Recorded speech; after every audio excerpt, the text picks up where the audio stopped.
On the cover of my memoir in bone black, there's a snapshot of me when I was taken when I was 3 or 4. I'm holding a toy made in Vacation Bible School, a book shaped like a dove. I often joke that this picture could be called a portrait of the intellectual as a young girl, my version of the thinker. The girl in the snapshot is looking intensely at the object in her hands, her brow eyes steady in intense concentration. Staring at this picture, I can see her thinking. I can see her mind at work. Thinking is an action for all aspiring intellectuals. Thoughts are the laboratory where one goes to pose questions and find answers, and the place where visions of theory and praxis come together. The heartbeat of a critical thinker is the longing to know, to understand how life works. Children are organically predisposed to be critical thinkers. Across the boundaries of race, class, gender, and circumstance, children come into the world of wonder and language consumed with the desire for knowledge. Sometimes they are so eager for knowledge that they become relentless interrogators, demanding to know the who, what, when, where, and why of life. Searching for answers, they learn almost instinctively how to think. Sadly, children's passions for thinking often ends when they encounter a world that seeks to educate them for conformity and obedience only. Most children are taught early on that thinking is dangerous.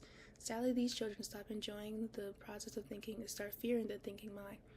Whether in homes with parents who teach via a model of discipline and punish that it is better to choose obedience over self-awareness and self-determination, or in schools where independent thinking is not acceptable behavior.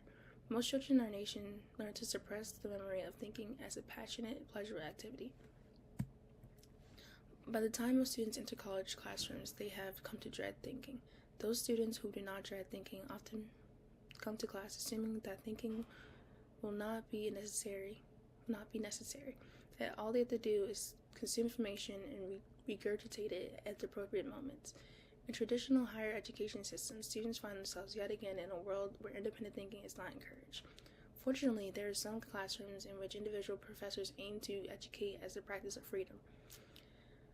In these settings, thinking, and most especially critical thinking, is what matters. Students do not become critical thinkers overnight. First, they must learn to embrace the joy and power of thinking itself. Engaged pedagogy is the teaching strategy that aims to restore students' will to think and their will to fully self-actualize. The central focus of engaged pedagogy is to enable students to think critically.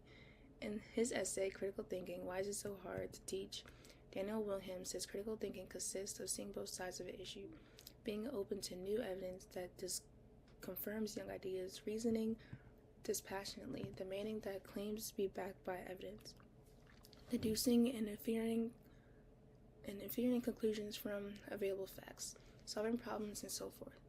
In simpler terms, critical thinking involves first discovering the who, what, when, where, and how of things. Finding the answers to those internal questions of the inquisitive child, and then utilizing that knowledge in a manner that enables you to determine what matters most.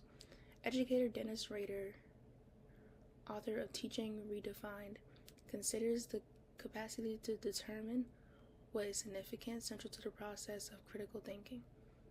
In their book, The Miniature Guide to Critical Thinking, Concepts and Tools, Richard Paul and Linda Elder define critical thinking as the art of analyzing and evaluating thinking with a view to improving it. They further define critical thinking as self-directed, self-disciplined, self-monitored, and self-corrective. Thinking about thinking, or mindful thinking about ideas, is a necessary component of critical thinking.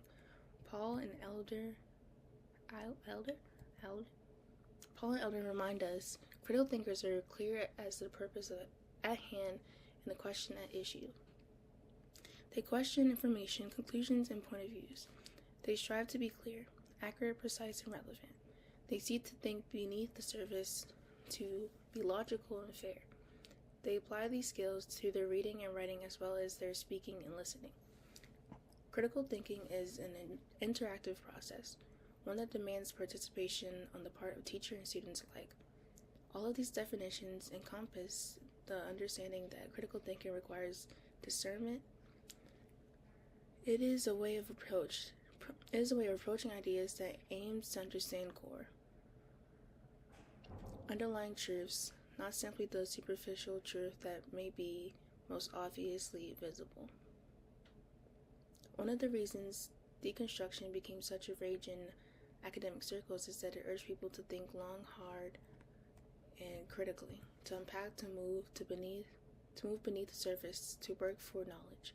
While many critical thinkers may find intellectual or academic fulfillment doing this work, that does not mean that students have universally and unequivocally embrace learning to think critically. In fact, most students resist the critical thinking process.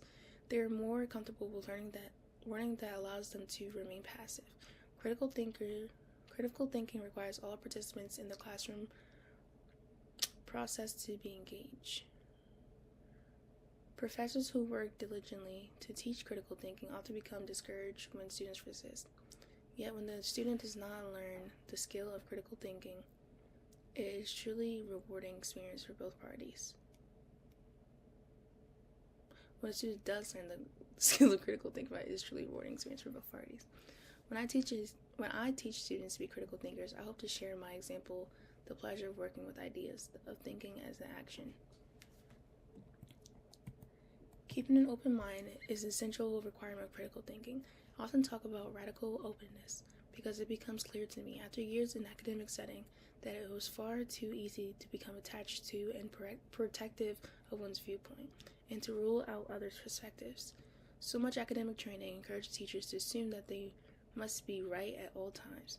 Instead, I propose that teachers must be open at all times, and we must be willing to acknowledge what we do not know. A radical commitment to openness maintains the integrity of the critical thinking process and its central role in education. This commitment requires much courage and imagination. And from critical thinking to argument, authors Sullivan, Barnett, and Hugo Badu emphasize that critical thinking requires us to use our imagination, seeing things from perspectives other than our own, and envisioning the likely consequences of our position. Therefore, critical thinking does not simply place demands on students.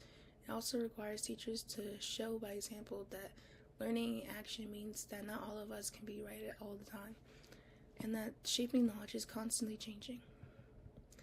The most exciting aspect of critical thinking is the classroom that it calls for initiative from everyone, actively inviting all students to think passionately and to share ideas in a passionate, open manner.